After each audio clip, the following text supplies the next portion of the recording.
reflexes like a mongoose on amphetamines. Waving his Wilson wand. Super scintillating and sensational from Sosa. It's tennis near the gods. No mortal may approach. Welcome back to Tennis Near the Gods. I'm Alex, joined alongside my brother Nicholas. And today we're going to be recapping Monte Carlo, Barcelona, and Budapest, and previewing Munich and Estoril, the two 250s to come this week. We're a little bit late with Monte Carlo, but we're going to be discussing it anyway. And we had Fabio Fognini win the tournament. First ATP Masters 1000 for him. Big tournament. He's had a tough year up until this tournament. Very few wins to show for. And believe it or not, in this tournament, he was down and out in at least two matches. Yeah, two matches against Bornachurch. He went down 6-1, 2-0. He's hurt. He had the trainer come out and work on his arm multiple times. And then also earlier on against Andrei Rublev in the first round, I believe, he was down 6-4, 4-1, and Rublev had 5 break points to make it a 5-1 lead and to be able to serve for the match at least twice. So, I mean, he was down. He only had 4 wins on the season prior to coming into this tournament. And the finalists, Dusan Lajovic and Fabio Fognini, they had a combined record of 0-6 on clay this year. So they just turned their season around, which is incredible to see. Dusan Lajovic gets to his career high ranking. He's at 24 right now, I think. And Fabio Fognini's at an all-time high of 12. So that was awesome to see. Especially Nadal loses to Fognini in that. Nadal didn't look great throughout that entire tournament. And he really looked poor against Fognini. Yeah, and he said it was one of the worst clay court matches he's played in his entire career. You also had Dusan Lajovic, who took out Dominic Thiem. He took out Daniil Medvedev.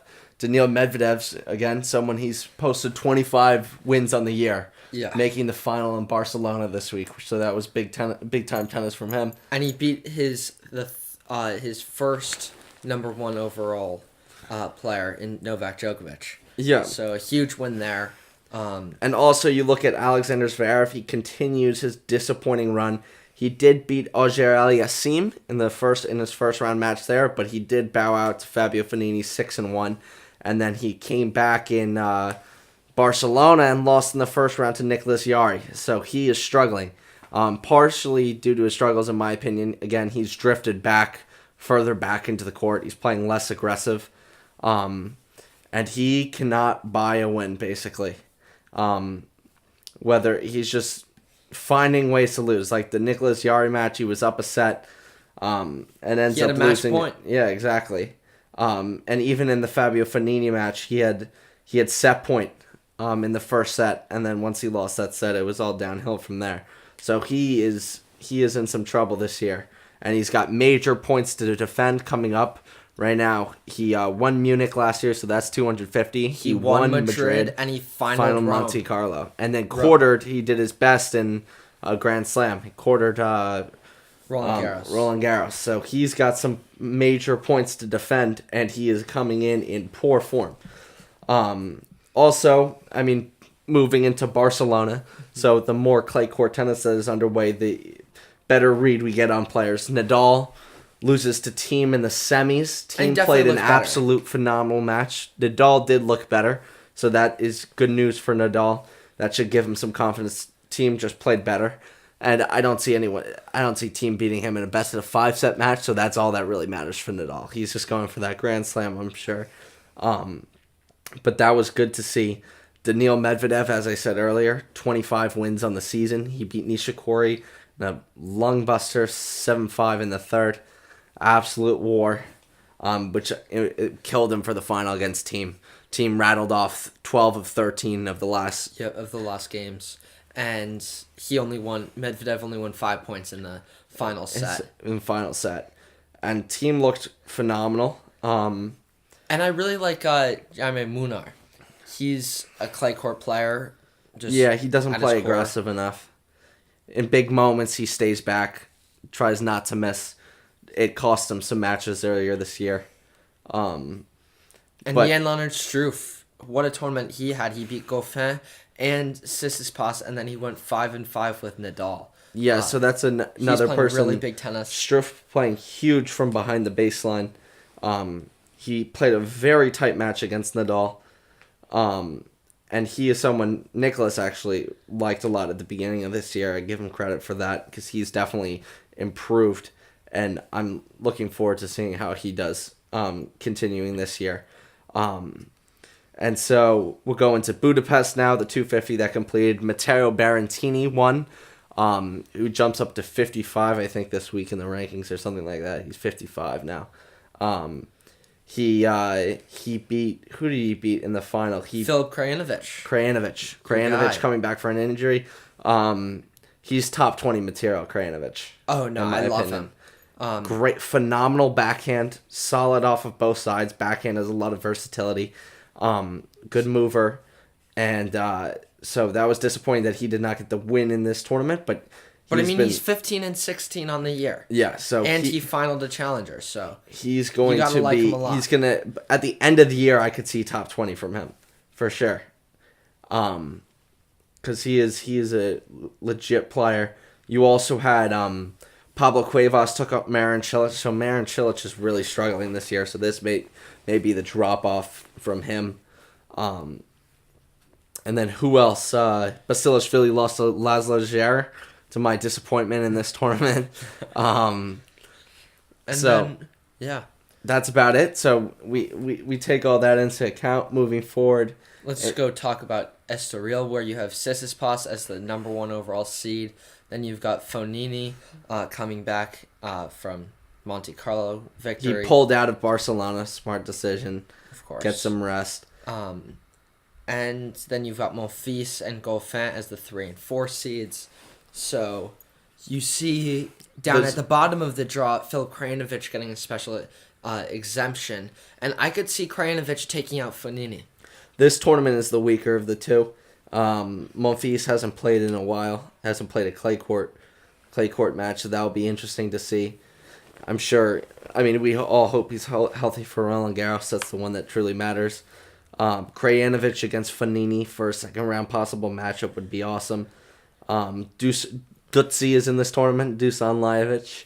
And João Sousa is defending major points. He's starting off his campaign against Alexei Poprin, the qualifier out of Australia, young guy. And he won the tournament last year. So he's got some big points to defend and a tough road to do so. And then you see Alex de Minaur, his first clay court tournament of the year. He's been out for a while. Since Indian Wells, so it'll be good to see him back. He's the 6th seed.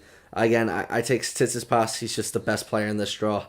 You have Pablo Carreño Busta, who's in here too, but Tsitsipas is the best player in the draw. I think Fabio Fognini, the Masters 1000 title was sick, but I mean, I don't expect in the smaller tournaments, if he's down a set and a break, I just don't see him coming through. He rose to the occasion in that moment. I don't think he rises to the occasion. And the crowd here. Really helped him. Partisan crowd. And then you also have Munch, Munich. And you see Alexander Zverev headlining the draw, so that's always going to be interesting. This is where I like this tournament better. Bautista Agut, Kachanov's been struggling this year a lot. So the big guys have really been struggling. Cilic, Kachanov, Zverev. Yeah. Struggling. It's also the first half of the season. Half of the season, Zverev had a slow start to the season too, but he did come back and put on some high-level tennis, but it was much early. He turned around a season at Miami. Yes. And Kachanov turned on his season late last year, but he was doing a lot better than he was at this point. So this tournament's a lot deeper. You also see some up-and-coming players. You see Rudolf Melecker getting a wild card. He's a young German who's got a big game. So he's going to be one of the next stars. Christian Garin, young Chilean, awesome player, clay court specialist, I'd say at this point. Mm-hmm. He's coming up through the rankings, and he's playing here against Yannick Madden in his first round.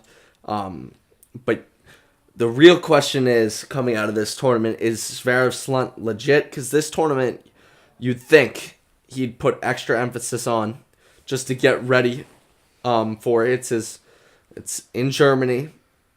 He's won it the past, And I think, two or three times. It's 250. Granted, he did lose to Jaime Munar in Marrakesh. Marrakesh, yeah. But he is the best player in this draw, for sure. And I like his draw. He either plays Mutterer or Juan Ignacio Londero. That first match, but then the second match, Christian Garin or Diego Schwartzman. Diego Schwartzman's not beating him. Diego Schwartzman's not beating him. But you would probably say the same thing about Munar, right? No, I would say Munar has a better shot, bigger Really? serve. I'd say Munar has a bigger shot. Christian Garin, I'd give a bigger shot than Diego Schwartzman. I just feel like Zverev knows Schwartzman's game a lot more. Kekanato, I'm big on Kekanato on clay. I think he'll come through. But I think Struff is so this tournament, this is the 250 I'm more interested in. And this leads right up into Madrid. And Madrid will go to Rome. And yeah, so we'll catch you guys next week. A lot of interesting action to come, which will have significant implications as to where the rest of the clay court swing is going, specifically for Alexander Zverev and guys like Karen Khachanov. And we'll see if the clay courters like Marco Kekanato can really cement their ranking before they get in trouble on the hard courts. So we'll catch you guys next week. Thanks for listening.